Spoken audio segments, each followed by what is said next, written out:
means that we can now access the market not only from where we traditionally have been in terms of data, so documents and data lakes and warehouses, but also now into the infrastructure layer. Good morning and welcome back to the Proactive Studio. I'm Jonathan Jackson, and joining me today is archTIS Managing Director Daniel Lai to talk us through the acquisition of Direktiv's technology assets, employees and customers to enhance its zero trust security capabilities.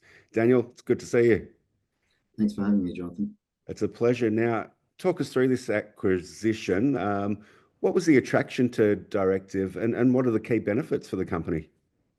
Look, it was a strategic acquisition. First and foremost, we saw it as an amazing technology fit, which would give us cross-sell opportunities, not only with their existing client base, but a capability to further enhance our own products and offerings to the marketplace and get us access to the market a little bit more broadly. And it's a very innovative technology, which expands our market breadth. So that was the attraction from the technology side. But also, Direktiv is, it's a company.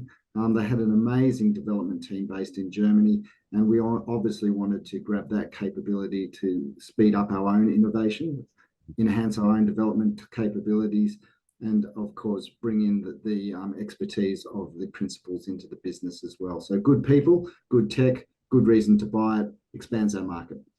And part of what we're talking about here is that zero trust security framework. Can you talk us through what that is and what the company is doing with that?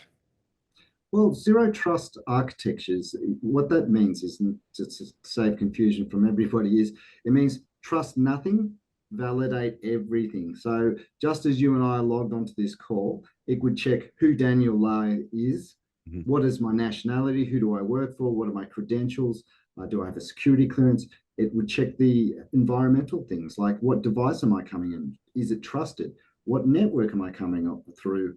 And of course, it would also then go to the data and the application and check all of those things. And every time there's a request or a change of screen or a request for another document or another function, it revalidates it again. And that's what zero trust is.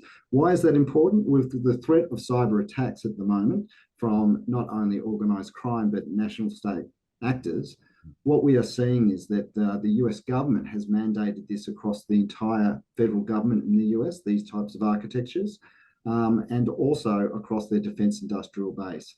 And we're seeing that spread. Australia has also adopted it for its critical infrastructure industries. So this is a big transition for securing industry and a government against cyber threats. And that's effectively a shift from what we call boundary security, how do I secure the enterprise, to a much more thorough security control mechanism. So that's what zero trust is. How does this affect us? Well, if I've got to take something about my identity and my environment and the network that I come across, and I've got to apply that to the applications and the data, we need to be able to integrate all of those controls through a backbone which we can manage and administer centrally. And that's what the Direktiv product enables us. It is an event-driven orchestration platform which provides centralized governance to connect all of those security controls to apply zero trust. Why is that important? Well, as I mentioned, all of those regulated industries, particularly for government, it's being mandated that they implement it. And Direktiv's founders will still play a role in all of this. Can you talk us through what they'll be doing and the terms of the agreement with the company? It's always good to have some smart people join the company, and so the two principals are taking on senior roles. One is going to take on the global architect position, and he'll be out there face to face promoting how you develop these zero trust architectures, how you can implement the Direktiv platform and our own products, TDI, which enables that security control. So he'll be out there facing the customers and executing the pipeline that we've brought in with Direktiv as well. So we're excited about that. That seems to be progressing really well. And of course, the other principal is coming in and he runs that development team. So we expect to see greater efficiencies, better productivity, and new innovations in our existing products as we integrate that Direktiv platform into our products such as Codency, NC Protect, and NC Encrypt. And you've touched on it as we've spoken here, but how does the acquisition now position archTIS for growth in those global markets? Well, it means that we can now access the market not only from where we traditionally have been in terms of data, so documents and data lakes and warehouses, but also now into the infrastructure layer. So how do we integrate into the firewall, the routers?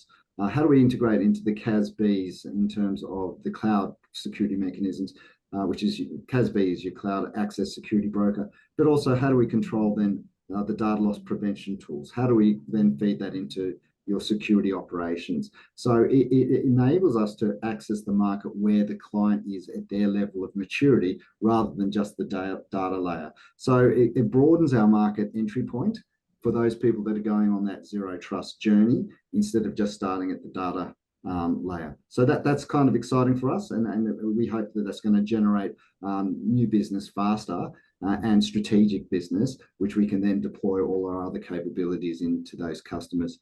And as we focus very much in defence and intelligence and defence industrial base, that's the market that's generating all of this interest and that's supplying these controls now. So that's exciting. Yeah, well, there's certainly been a lot of growth since we've spoken over the last couple of years. There's constant growth in the company. What's next now? Well, I think that's it. It is a growth story. It's just really at the beginning of its growth story. And we're expanding our capabilities to meet that growing demand and making sure we're strategically in the right position. So, it's all about being at the right place at the right time. So what's next? Well, obviously, we've sent a message to the market that we are, trying to time this very much so we get that organic growth and we see that inflection point with our licensing sales, and we're seeing stronger licensing sales with high gross margins.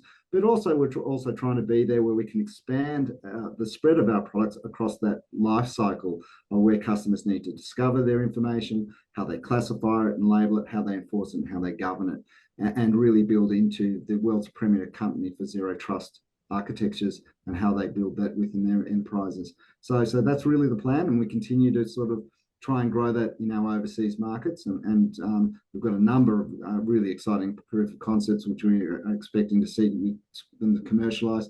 And that's really where we start our growth journey. Daniel, it's a great story. And thanks for your time again today. Thanks very much, Jonathan. Thanks for the listeners.